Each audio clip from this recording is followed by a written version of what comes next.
Gawn ni droi at lyfr y datguddiad a'r bennod gyntaf i'r hwn sydd yn ein caru ni ac yn ryddhawodd ni oddi wrth ein pechodau a'i waed ac yn gwnaeth yn urdd frenhinol yn offeiriaid i Dduw ei Dad, iddo ef y bo'r gogoniant a'r gallu byth bythoedd. Amen. Gawn ni barhau i addoli gyda'r emyn cyntaf heno, Duw Abram, molwch ef, yr holl alluog Dduw, yr hen ddihennydd, brenin nef, Duw cariad yw.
Wel, mae'r darlleniad hyn yn dod o lyfr y proffwyd Eseia, diwedd pennod 52, sef adnod 13, ymlaen i bennod 53.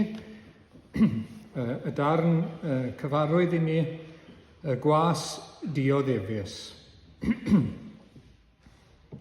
Y nawr bydd fy ngwas yn llwyddo, fe'i codir a'i ddyrchafu, a bydd yn uchel iawn.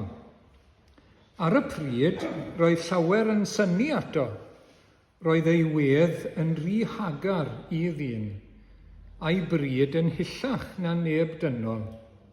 A phobloedd lawer yn troi ffwrdd rhag ei weld, a brenhinoedd yn fyd o'i blegyd.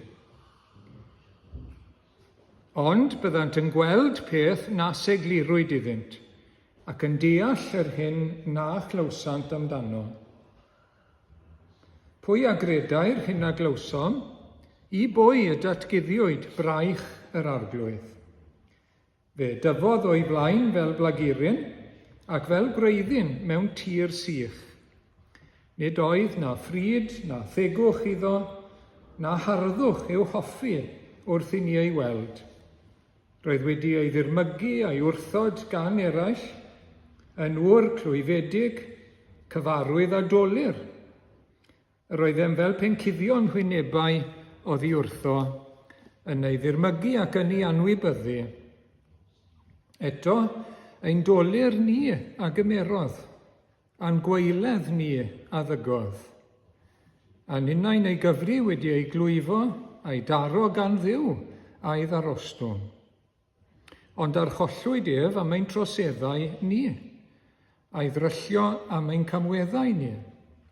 Roedd pris ein heddwch ni arno ef, a thrwy ei gleisiau ef y cawsom ni iachad. Rydym ni i gyd wedi crwydro fel defaid, pob un yn troi i'w ffordd ei hun, a rhoes yr arglwydd arno ef ein beiau ni i gyd. Fe'i gorthrymwyd a'i ddarostwm, ond nid agorau ei enau. Arweiniwyd ef fel oen i'r lladdfa, ac fel y bydd dafad yn ddistaw yn llawr cneifiwr, felly nid agorau yntau ei enau. Cymerwyd ef ymaith heb ei roi ar brawf na'i farnu, pwy oedd yn malio am ei dynged. Fe'i torrwyd o dir y rhai byw, a'i daro am drosedd fy mhobol. Rhoddwyd iddo fedd gyda rhai drygionis a beddrod gyda'r troseddwyr, na wnaethai niwed i neb ac nad oedd twyll yn ei enau. Yr arglwydd a fynnau ei ddryllio a gwneud iddo ddioddef. Pan rydd ei fywyd yn aber dros bechod, fe wel ei had fe estyn ei ddyddiau, ac fe lwydda ewyllus yr arglwydd yn ei lawer. Wedi helbulon ei fywyd fe wel o leini a chael ei fodloni yn ei wybodaeth. Bydd fy ngwas neu fy ngwas cyfiawn yn cyfiawnhau llawer ac yn dwyn ei camweddau. Am hynny, rhodda fydd o ran gyda'r mawrion ac fe ranna'r ysbail gyda'r cedr, oherwydd iddo dywallt ei fywyd i farwolaeth, a chael ei gyfrif gyda throseddwyr a dwyn pechodau llaweroedd ac eiriol dros y troseddwyr. Ni'n diolch i'r arglwydd am ei air sanctaidd ac am y gwast dioddefus. Amen. Gawn ni droi nawr at yr arglwydd mewn gweddi gyda'n gilydd. Gawn ni weddio. I ni'n diolch arglwydd am y cyfle newydd o ddod gyda dyfron heno yn enw ac yn heiddiant ac yng nghyfiawnder yr arglwydd Iesu Grist. Ac i ni'n diolch bod ni'n dod nawr at ein Duw ac at ein tad yn y nef. I ni wedi canu am Dduw Abraham, yr un sy'n fodlon gwneud cyfamod gyda dynion. Ac o arglwydd i ni'n diolch ein bod ni hefyd yn gallu dweud ein Duw ni, fy Nuw i, oherwydd ein bod ni yn yr arglwydd Iesu Grist, ac mewn cyfamod gyda'r gwir a'r bywiol Dduw. Ac o arglwydd i ni'n diolch am hyn, i ni'n diolch bod yr arglwydd Iesu wedi sicrhau bod ein rhan ni o'r cyfamod wedi ei gadw yn berffaith. I ni'n diolch amdano fe nawr, yr adda diwetha. I ni'n diolch bod wedi dod o arglwydd o'r nef, a'i fod e wedi byw heb bechod o gwbl. I fod e wedi anrydeddu y gyfraith ac i fyddhau i'r gyfraith a rhoi hunan o dan y gyfraith yn llwyr. Ei fod e wedi caru Duw a'i holl galon a'i gymydog fel ef ei hun yn berffaith. Ac o arglwydd diolch wedyn bod wedi rhoi ei fywyd cyfiawn i lawr yn brydwerth, yn dal i'n rhyddhau ni oddi wrth ein pechodau ei bobl.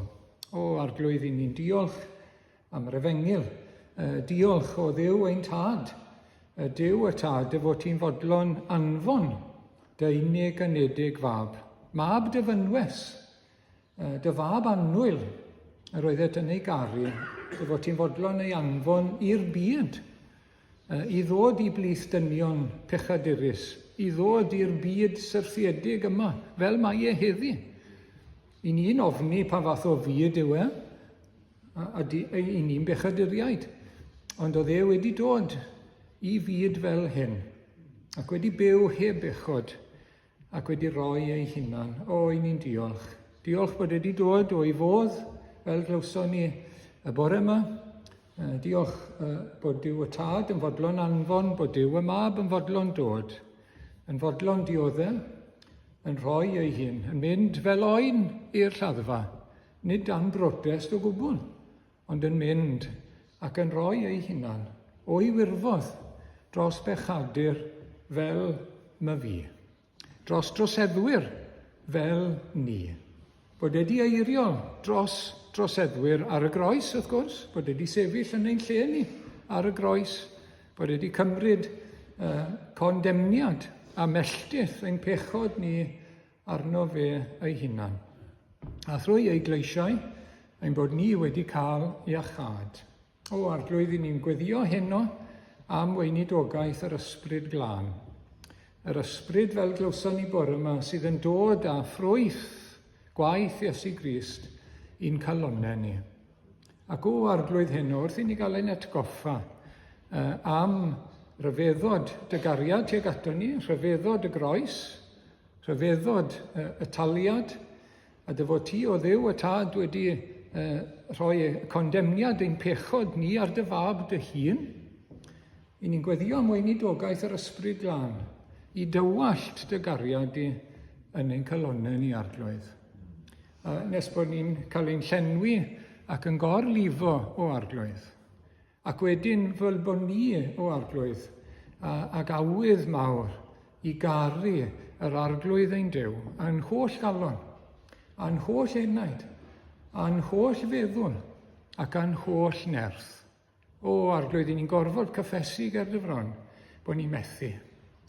O, i ni'n methu a dy garu di fel y dylen ni. I ni'n gwybod y dylen ni, i ni'n gwybod bod e'n iawn. Mae'r awydd yna arglwydd. Ond i ni yn methu, ac i ni'n gofyn i ti'n nerthu ni. I ni'n gofyn i ti'n llanw ni ar ysbryd glân o arglwydd, i dy garu di. A caru dy air di, a caru dy orchmynion di arglwydd. Fel y dylen ni. I garu yn cymydog, wrth gwrs wedyn, fel ni ein hunain. I garu ein gilydd, fel dy bobl, fel brodyr a chwiorydd yn Rhist. Unwaith eto, i ni'n gorfod cyffesu a'i methiant arglwydd, bod ni'n syrthio'n fyr. Ac i ni'n gofyn i ti, i'n helpu ni arglwydd, i roi gras i ni. Ac wrth i ni fyfyrio hynno ar aberth y groes. Ac yr hyn a wnaeth yr arglwydd Iesu drosom ni, y fath gariad. Llanw ni ar cariad yna arglwydd, yw ein gweddi ni. O, i ni'n gweddio am weinidogaeth yr ysbryd glân. I ogoneddu yr arglwydd Iesu wrth gwrs yn ein golwg ni, i'n atgoffa ni, a hefyd i dywallt y cariad yna yn ein calonnau ni. Ac o arglwydd i ni'n cyflwyno'n gilydd i ti, ac yn diolch am y cyfle o fod yma heno nawr i ddaddoli di.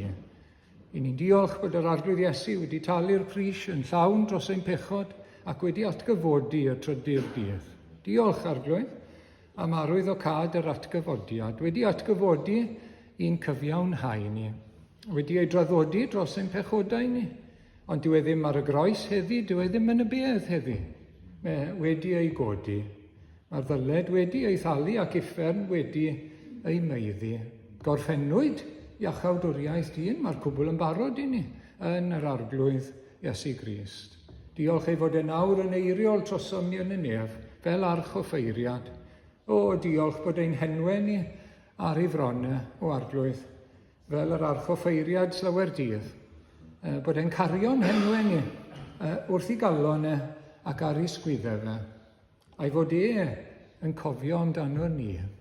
Mae'n cofio amdano ni ddydd a nos, pan i ni'n anghofio, wrth gwrs, amdano fe. Diolch am ein eiriolwr mawr. Diolch am anfon yr ysbryd glân i lawr. Diolch am weinidogaeth yr ysbryd glân, gyda'n gweddio eto amdano fe heno. Diolch am waith y diwdod. Diolch i ti o Dduw, y tad, y mab a'r ysbryd glân. Mae'n rhyfeddod, mae'n hyfrydwch i ni feddwl am gydweithrediad y tri pherson gogoneddus yma, yn ein achubiaeth ni, yn ein iachawdwriaeth ni. I ni'n rhyfeddu, Arglwydd, ac yn diolch, ac yn daddoli di. Ac o Arglwydd, i ni'n gweddio hyn o gogoneddad enw, felly sancteiddiad enw yn ein plith ni nawr, ac yn ein bywydau ni, ac ym mhob man, dyna'n dymuniad bod ti'n cael gogoniant, Arglwydd, yn y nef ac ar y ddeiar. Nid fel mae pethau yn aml ar y ddeiar, wrth gwrs, ond wyt ti'n haeddu y clod, ti'n haeddu y gogoniant i gyd. Dy fod ti'n Dduw mor fawr, mor fendigedig, mor dda, mor ardderchog, mor sanctaidd a glân. O Arglwydd, bendigedig fyddod enw di. Ac o Arglwydd, i ni'n cofio am rhai sy'n methu bod gyda ni heno nawr, gofyn dy fendith arnyn nhw, helpa nhw lynu wrtho ti, helpa nhw nesau ata ti, ac yn dy drigaredd, i ni'n gofyn ti gwrdd â nhw hefyd. Ac i ni'n gweddio dros rai sy'n mewn gwendid a llesgedd o Arglwydd. Rhai o'n plith ni'n dal mewn chwythdod galar, cynnal nhw Arglwydd, gyda gwirioneddau mawr yr Efengel, gyda'r gobaith byw sydd gyda ni trwy atgyfodiad Iesu Grist. Ac o Arglwydd, i ni'n gweddio dros waith yr eglwys yn yr wythnos yma, ac i ni'n gweddio i ti eto i gael dy ogoneddu ym mhopeth a wneud. Pob cyfarfod, pob digwyddiad o Arglwydd, boed yn ogoniant i ti, boed yn ogoniant i'r Arglwydd Iesu Grist. Rwy'n ni ras i ddyrchafu yr Arglwydd Iesu ym mhob peth o Arglwydd, fel bod e'n tynnu rhai wedyn ni ato fe ei hunan. Ac o Arglwydd, i ni'n gweddio i ti fywhau y gwaith, i ni'n gweddio i ti'n bywhau ni Arglwydd, fel oedden ni'n gweddio yn yr emyn ola bore yma, i ti ysbryd byw i ddylifo trwy ni, i fywhau dy waith, i'n bywhau ni Arglwydd yn y dyddiau hyn. Ac o Arglwydd, i ti anfon yr ysbryd mewn erth eto ar ein gwlad, i ni'n dal i ofyn Arglwydd. Mae yna degau arbennig yn digwydd pan wyt ti'n dod yn agos iawn mewn erth. O ymwel eto Arglwydd yw ein gweddi anhiraeth o Arglwydd, ac hefyd wrth gwrs i ni'n edrych ymlaen at dy ddyfodiad di, pan fyddi di'n dod yr ail waith. O, diolch am yr addewid yna hefyd. Ar ddiwedd hanes, y peth mawr i ni'n edrych ymlaen ato, bydd yr Arglwydd yn dod ar y cymylau mewn gogoniant, a phob llygad yn ei weld, a phob glin yn plygu, a phob tafod yn cyffesu fod Iesu Grist yn Arglwydd, gogoniant Duw Dad. O, brysied y dydd Arglwydd, tyred Arglwydd, i ni gael dy weld, i ni gael bod gyda thi Arglwydd, i ni gael cyrraedd pen ein taith, i ni gael bod yn rhydd o'r frwydr, yn rhydd o'n pechod o Arglwydd, ac yn nofio mewn gwynfyd a hedd. Rwy'n ni ras o Arglwydd i ddyfal barhau yn y cyfamser, rwy'n ni ras i gadw ein trem ar Iesu ci fel ni newydd ganu, a cadw'n llyged arno fe. Diolch am y cyfle heno i wneud hynny. Bendithiau ni wrth i ni wneud hynny heno Arglwydd. Ac o Arglwydd, cadw ni'n ffyddlon i ti a deled y deyrnas a gwneler dy ewyllus o Arglwydd. Yn ein plith ni, yn ein bywydau ni, yr wythnos yma ac ym mhob man. Derbyn ni nawr, derbyn ein diolch Arglwydd. Diolch bod ti'n rhagori ar ein gweddiau ac ar ein deisefiadau ni yn yr Arglwydd Iesu Grist. Ac ni'n gweddio ei fwy nef. Amen.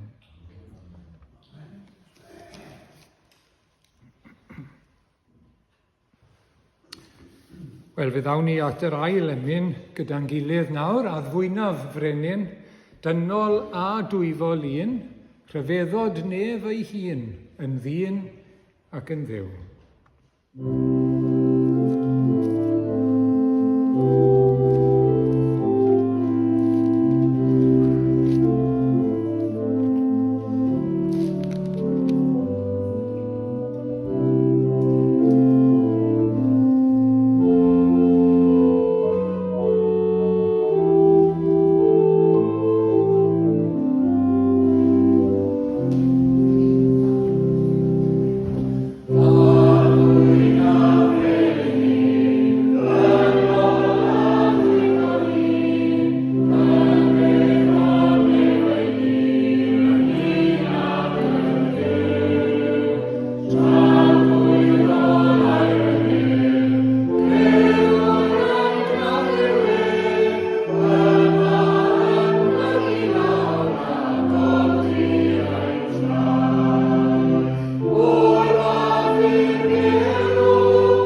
Wel, newn ni ddarllen nawr y testun sydd gyda ni o lyfr neu'r llythyr Paul at y Rhufeiniaid, pennod 8 ac adnod 3 a 4. Yr hyn oedd y tu hwnt i allu'r gyfraith yn ei gwendid am gyfyniadau'r cnawd, y mae Duw wedi ei gyflawni, wrth anfon ei fab ei hun, mewn ffurf debyg i'n cnawd pechadurus ni, i ddelio â phechod, y mae wedi collfarnu pechod yn y cnawd. Gwnaeth hyn mwyn i ofynion cyfiawn y gyfraith gael ei cyflawni ynom ni, sy'n byw nid ar wastad y cnawd, ond ar wastad yr ysbryd. Wel, mae rhai yn dilyn ein darlleniadau dyddiol ni, ac i ni wedi bod yn darllen y wythnos diwetha ac ymlaen wythnos yma yn y llythyr at y Rhufeiniaid. Ac mae'r llythyr yn gyfoethog iawn, yn cyflwyno yr Efengil yn ei chyflawnder i ni. Yn fwy manwl nag un man bron, llythyr Paul at y Rhufeiniaid. Ac mae llawer iawn yn y geiriau yma nawr i ni newydd i darllen nhw. Ond os gallwn ni edrych ar un cwestiwn, jyst canolbwyntio ar un cwestiwn heno, pam anfonodd Duw ei fab i'r byd? Pam anfonodd Duw ei fab i'r byd? Mi ddaeth yr arglwydd Iesu o'r nefoedd i bwrpas arbennig, i wneud rhywbeth arbennig, i gyflawni rhywbeth arbennig iawn. Ac i ni'n cael chydig o hynny yn y darn yma. Mi ddaeth i ddelio gyda phechod. Mi ddaeth i ddelio gyda phechod, ac wedyn ni, y mae wedi collfarnu neu condemnio pechod yn y cnawd. Felly mi ddaeth i ddelio gyda phechod. Nid ei bechod wrth gwrs, ond ein pechod ni. Mwyn condemnio ein pechod ni yn ei gnawd ef.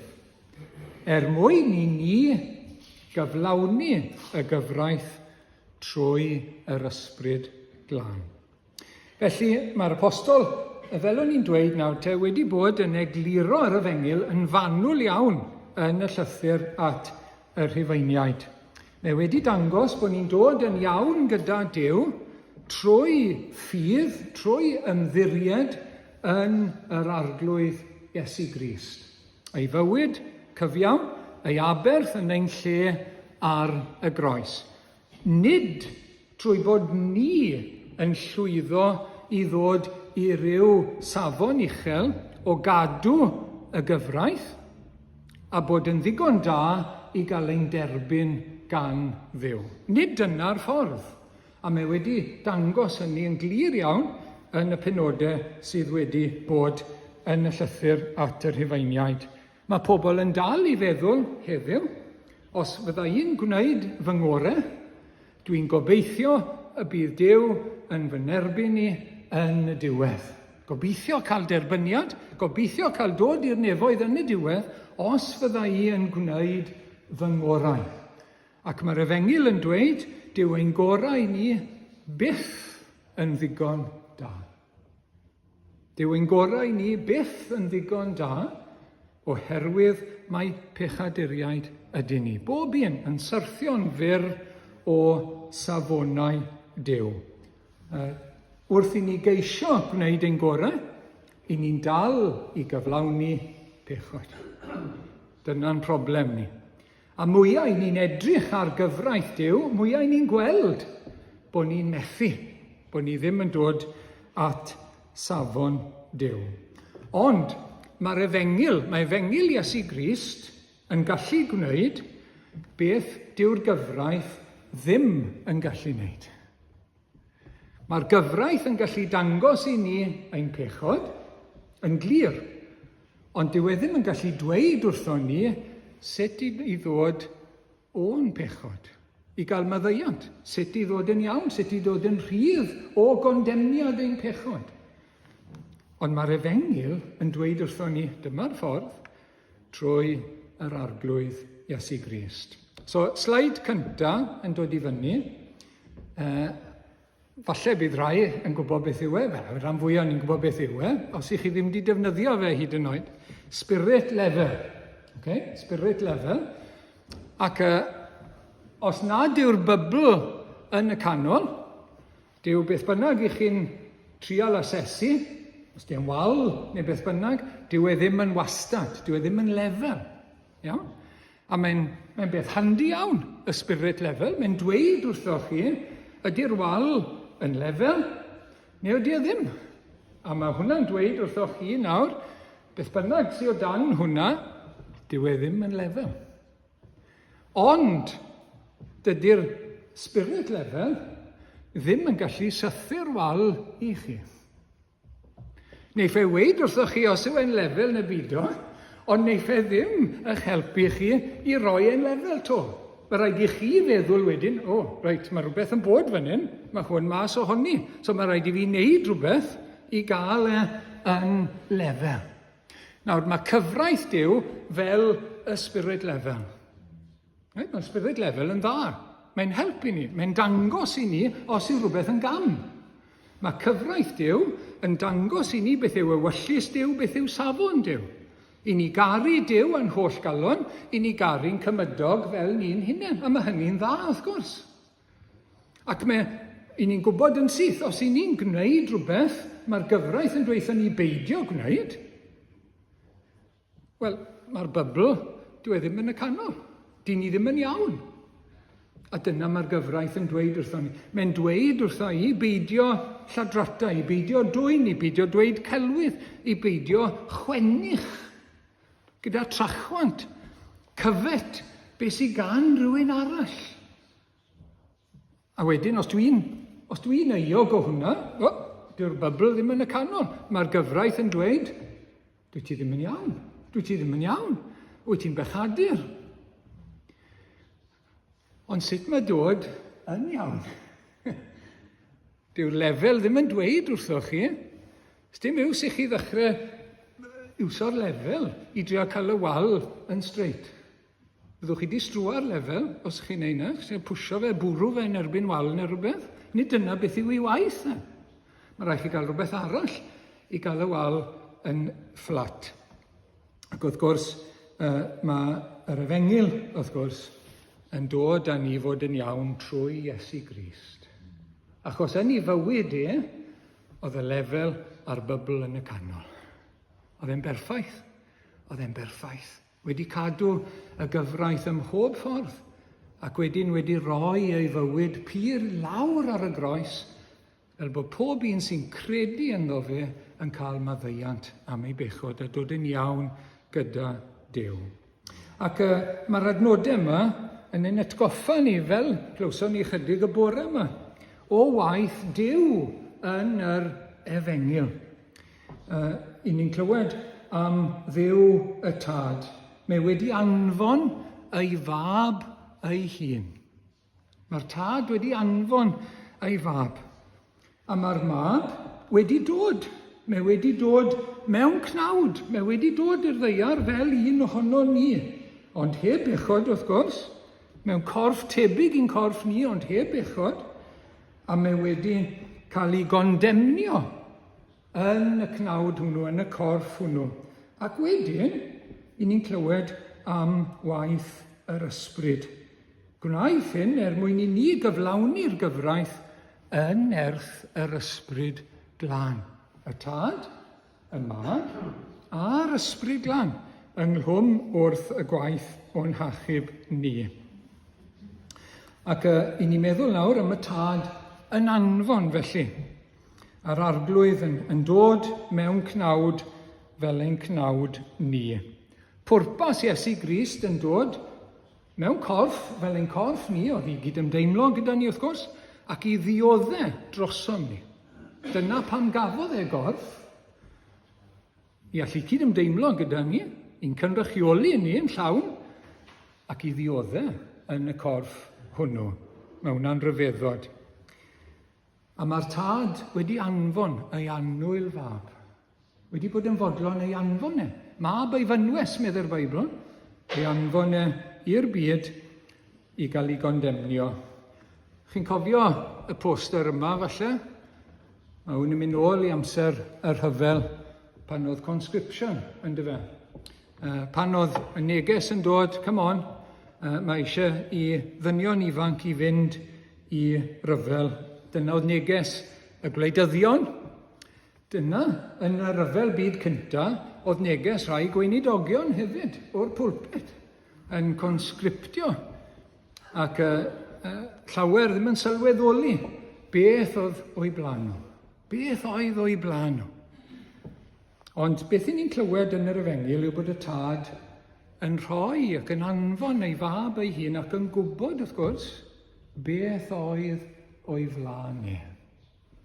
A'r mab yn fodlon dod ac yntau'n gwybod beth oedd o'i flaen e hefyd. Cymaint yw cariad Duw, y tad a'r mab, tuag ato ni, bechaduriaid.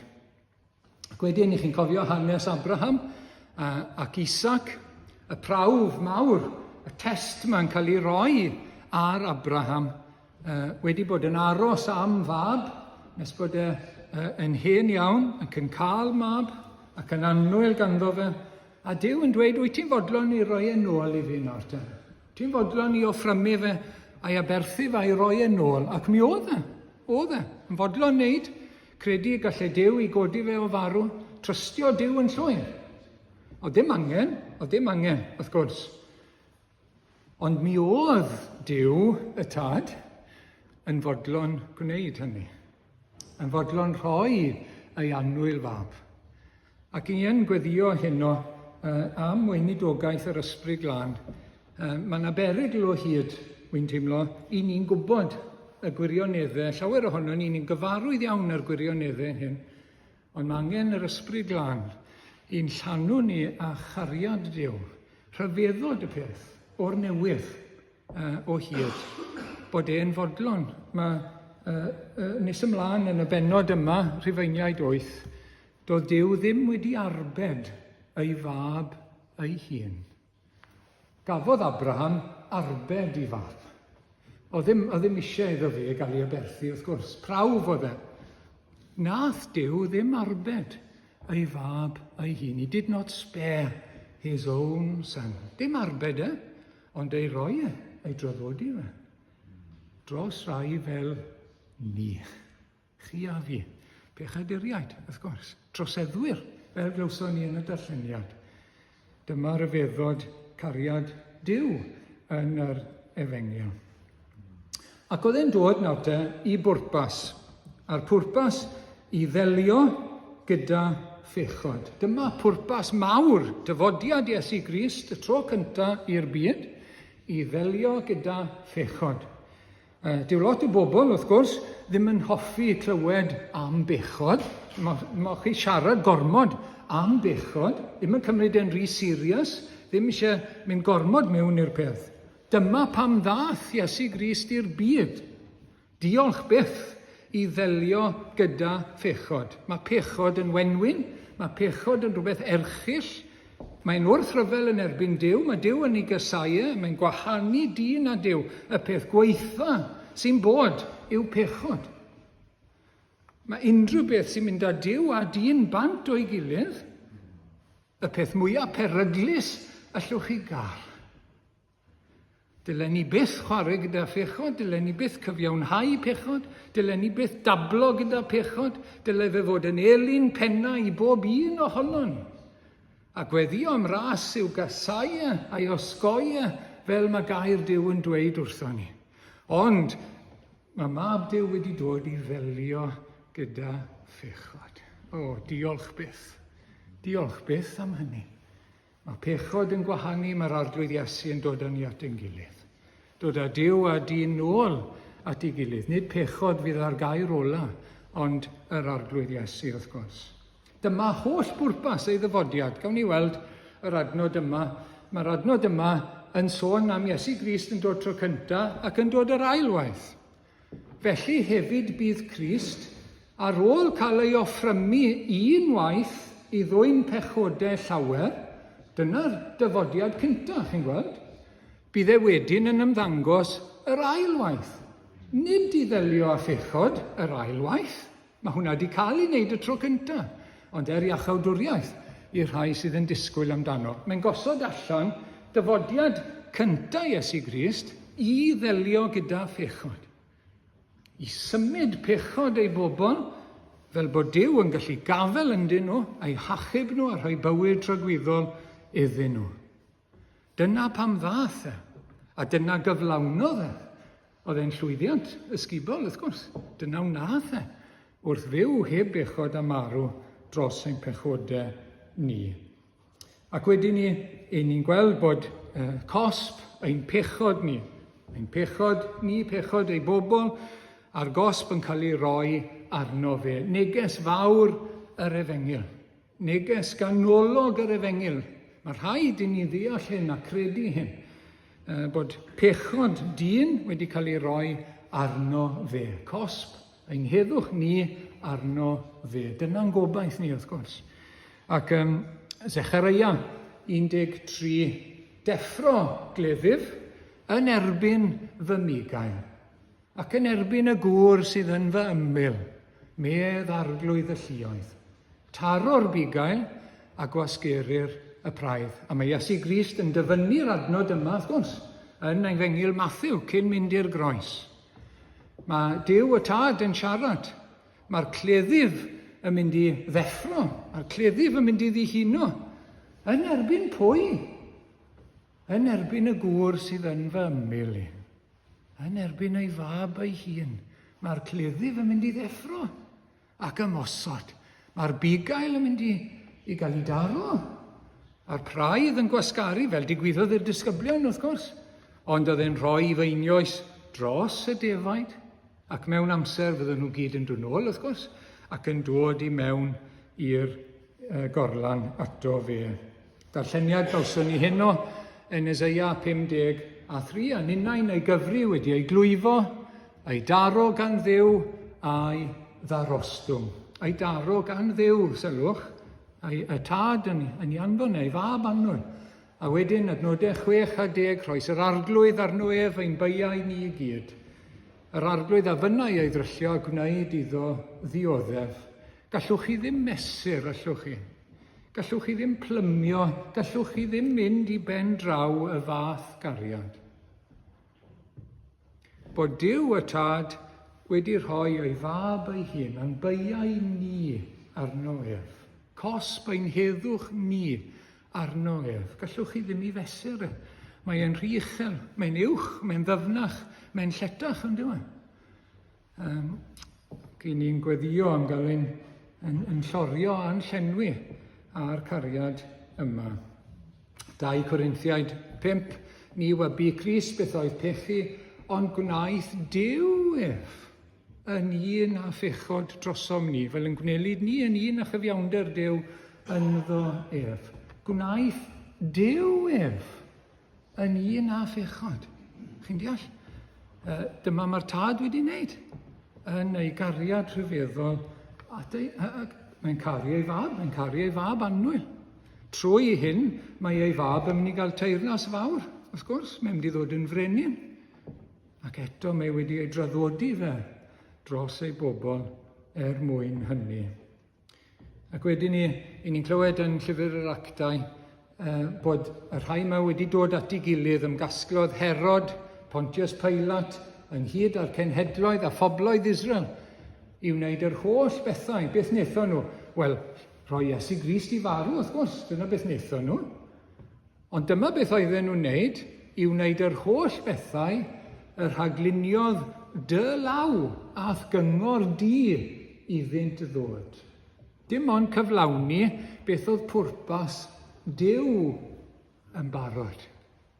O'n nhw wedi dod at ei gilydd, o'n nhw'n euog, ond tu ôl iddo fe oedd pwrpas a chynllun Duw. I roi ei fab annwyl dros ei bobl, dros ein pechodau ni.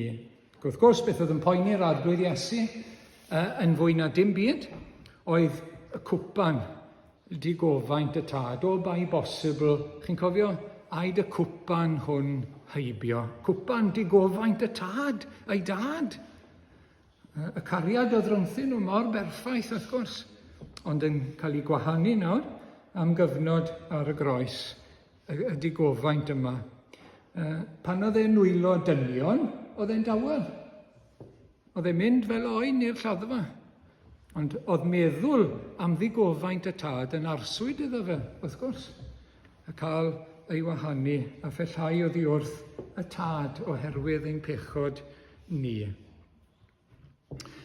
A nawr te, mae wedi dod a mae wedi wynebu condemniad pechod, i gollfarnu pechod yn y cnawd.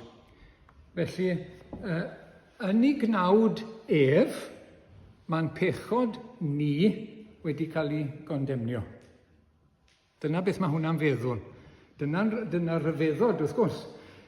Yn ei gnawd yn ei gorff yn dioddau, mae'n pechod ni wedi cael ei gondemnio a'i gollfarnu. Ystyr y gair yma, collfarn neu condemniad, yw dedfryd, y ddedfryd, sentence sy'n cael ei roi gan y barnwr. Sentence, wrth gwrs, y ddedfryd o farwolaeth. Farwolaeth am bechod, farwolaeth tragwyddol. Ac wedyn ni, mae'r gair yn cael ei ddefnyddio am y ddedfryd, am y sentence, a hefyd y gosb, gweithredu'r sentence, gweithredu y ddedfryd. Nawr te, i ni'n gweld hyn, i ni'n gweld weithiau pobl sydd o dan y ddedfryd, o dan sentence, marwolaeth, dim yn ein gwlad ni, wrth gwrs, yn America. Gawn ni weld y sleid.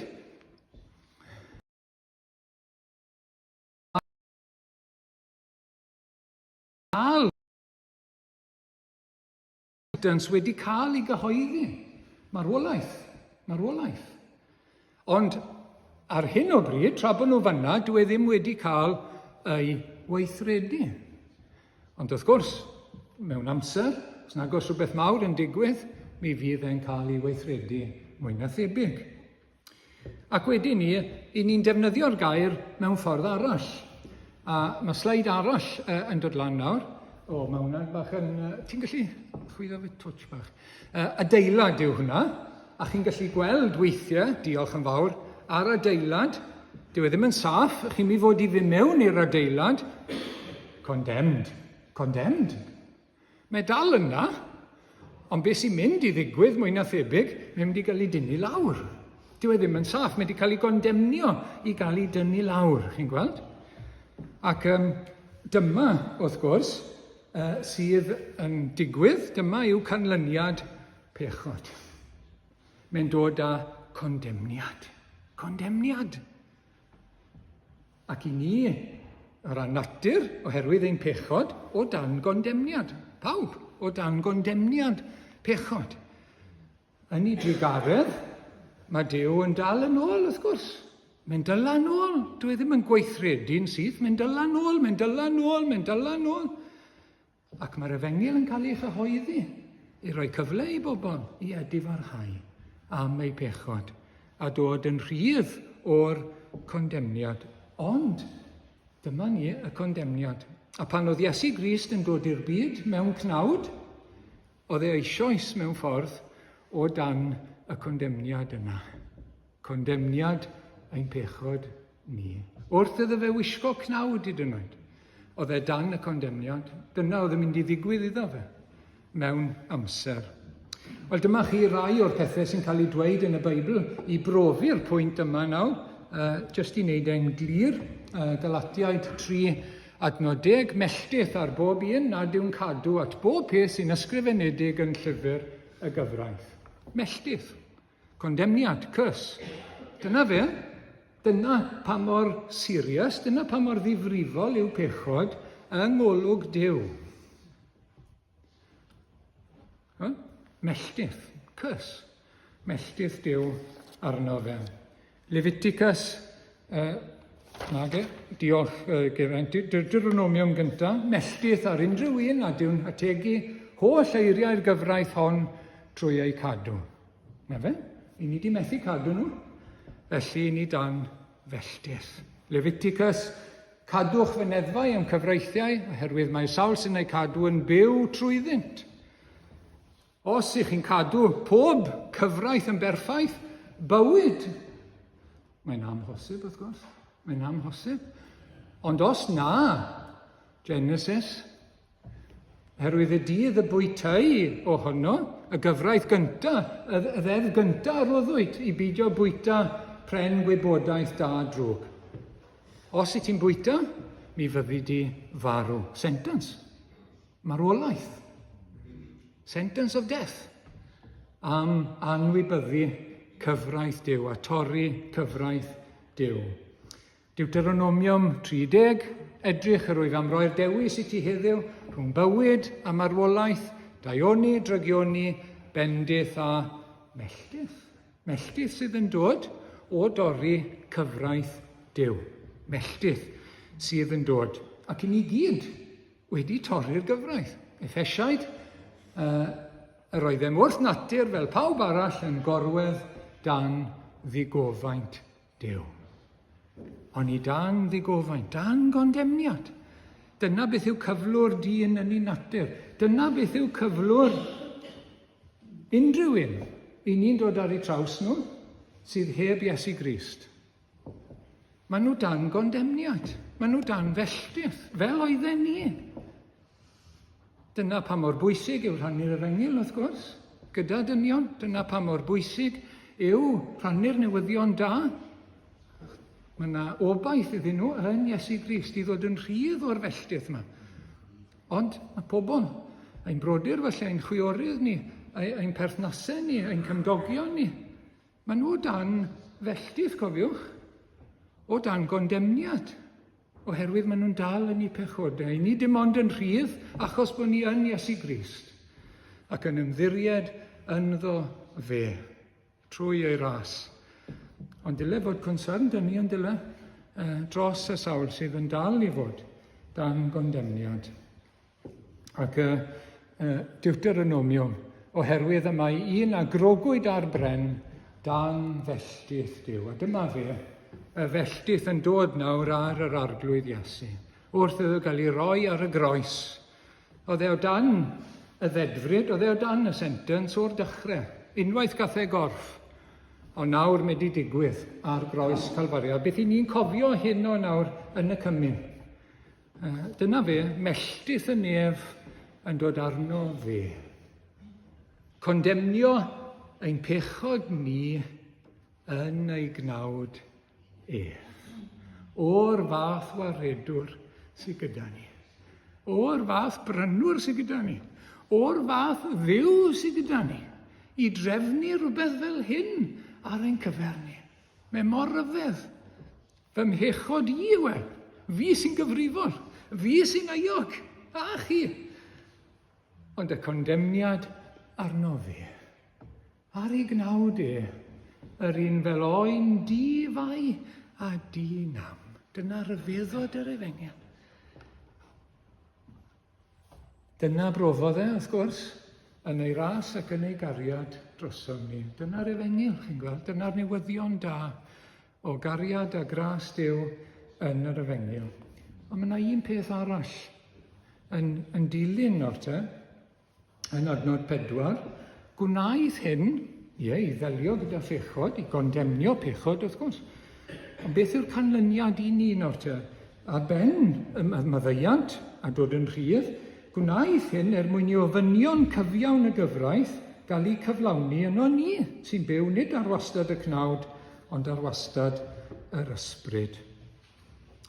Oherwydd, glawson ni bore yma, oherwydd gwaith Iesu Grist, oherwydd bod e wedi talu am bechod ei bobl, wedi cael ei atgyfodi, mae nawr wedi anfon yr ysbryd glân. Ac mae'r ysbryd glân yn dod â Duw a dyn at ei gilydd, yn dod â bywyd Duw i'n henaid ni. A beth mae hynny'n golygu? I ni'n dod i garu Duw. A mae fod yn gyntaf wedi'n caru ni. I ni yn ei garu ef. Beth sy'n dangos ein bod ni yn ei garu ef? Beth sy'n dangos hynny?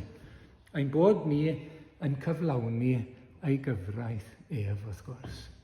Ac mae gwaith yr ysbryd glân, pan mae'n dod un bywyd ni, dyma ei waith mae'n rhoi cariad Duw yn ein calon ni, nes mod ni'n dymuno caru Duw. A beth bynnag mae e'n dymuno, i ni'n dymuno. Mae'n rhoi calon newydd i ni. Mae'n rhoi ysbryd newydd o'n mewn ni. Mae'n rhoi agwedd newydd i ni.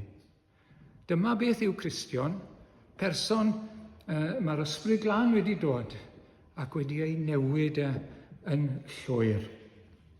Mae'n cael ei argyhoeddi o'i bechod, mae'n dod i weld i bechod i ni wedi sôn amdano, pa mor anghywir yw pa mor ddrwg yw a mae'n cyffesu hynny, ger bron Duw. Dyw e ddim yn dadle, mae'n cytuno gyda cyfraith Duw, mae'n cytuno gyda gair Duw.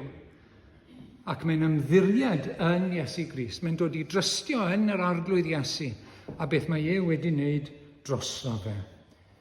Ac wedi ni, mae yna newyn a syched, mae yna galon newydd yn cael ei roi sydd eisiau plesio Duw, sydd eisiau i fyddhau, sydd eisiau caru Duw a charu ein cymydog hefyd mewn i fuddod.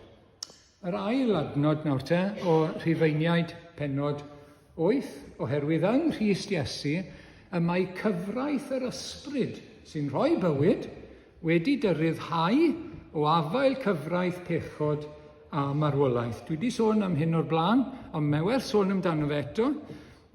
O ran natur, i ni o dan cyfraith pechod. Nawr, beth yw ystyr cyfraith pechod fyna?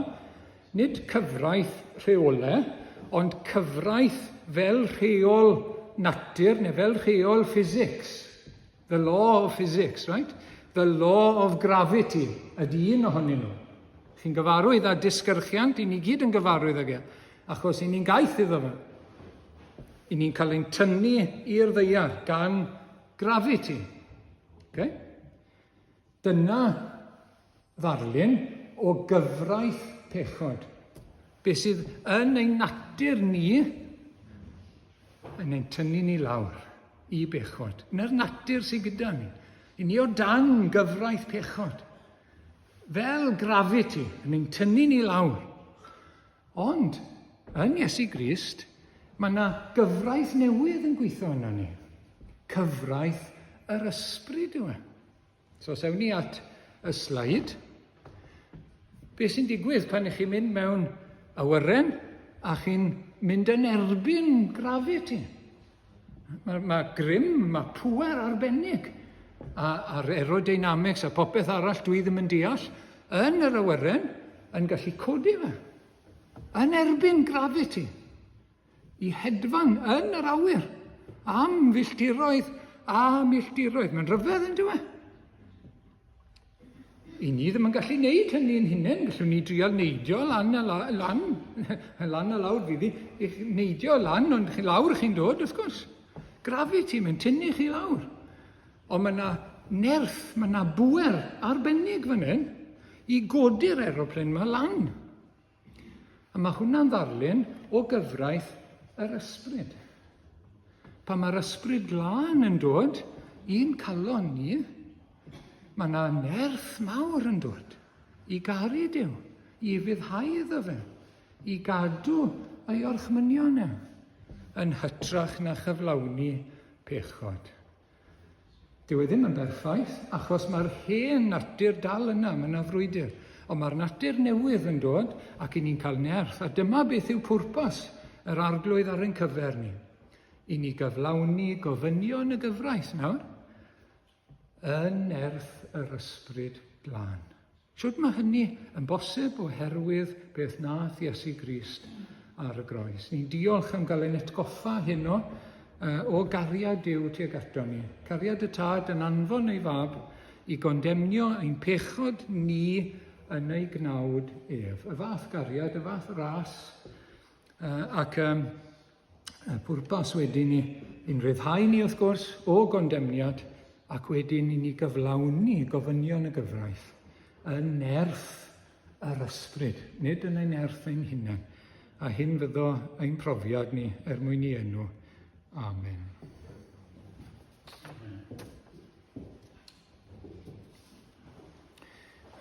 Mi ddown ni nawr at yr emyn nesaf, mi dafla maith oddi ar fy ngwar. wrth deimlo dwyfol loes, a'i ogrwydd fel mynyddoedd byd drin gangu wrth dy groes.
Diolch o arglwydd ein Duw am dy gariad rhyfeddol tuag ato ni yn efengyl dy fab Anwen. O arglwydd, diolch am ei neges heno. Diolch am anfon dy fab ac am gondemnio ein pechod ni yn ei gnawd ef. Diolch nad oes i ni nawr ddim condemniad, na damnedigaeth, am ein bod ni yng Nghrist Iesu. Diolch nawr bod gyda ni yr ysbryd glân. Helpa ni rodio yn yr ysbryd o arglwydd a chyflawni gofynion dy ddeddf di. Nid er mwyn dod yn iawn, ond fel diolch i ti, fel arwydd o'n cariad tuag ata ti. Arwain ni nawr yn y cymun o arglwydd, a bydd gyda ni trwy'r ysbryd glân yn enw Iesu Grist. Amen.